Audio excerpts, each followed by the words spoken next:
প্রত্যেকটা ইউনিয়ন পর্যায়ের sub centre জেলা হাসপাতালকে আমরা সচল করতে চাই, 24 ঘন্টা ডায়াগনস্টিক সেবা চালু রাখতে চাই। আমরা শিক্ষার মান এবং বিজ্ঞানের উদ্যোগ গ্রহণ করে আমরা শিক্ষক নিয়োগ এবং শিক্ষা প্রতিষ্ঠান পরিচালনায় এই যে এফপিদের দখলদারিত্ব, সেই দখলদারিত্ব বন্ধ করতে চাই, গণতান্ত্রিক পদ্ধতি চালু করতে চাই, ভর্তি বাণিজ্য দমন করতে চাই, কোন দলীয় নিয়ন্ত্রণ নয়, প্রতিষ্ঠান পরিচালনায় এলাকার শিক্ষাবিদদেরকে যুক্ত করে শিক্ষাবিদদেরকে নিয়ে আমরা শিক্ষার পরিবেশ নিশ্চিত করার কমিটি গঠন করতে চাই। আমরা যোগাযোগ ব্যবস্থায় নদী, রেল এবং সড়ক পথ উন্নয়নের পদক্ষেপ নিতে চাই। ঢাকা থেকে বরিশাল পর্যন্ত 6 লেনের রাস্তা আমরা নির্মাণ করতে চাই।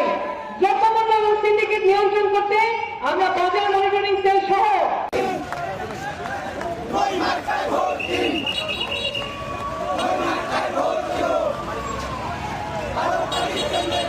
গরিব দুঃখীর মার্কা মার্কাময় আপনাদের সমর্থন চাই, দোয়া চাই। 5 আসনের বাসদের মনোনীত প্রার্থী ডক্টর মঞ্জু চক্রবর্তী, মই মার্কা আমাদের প্রার্থী।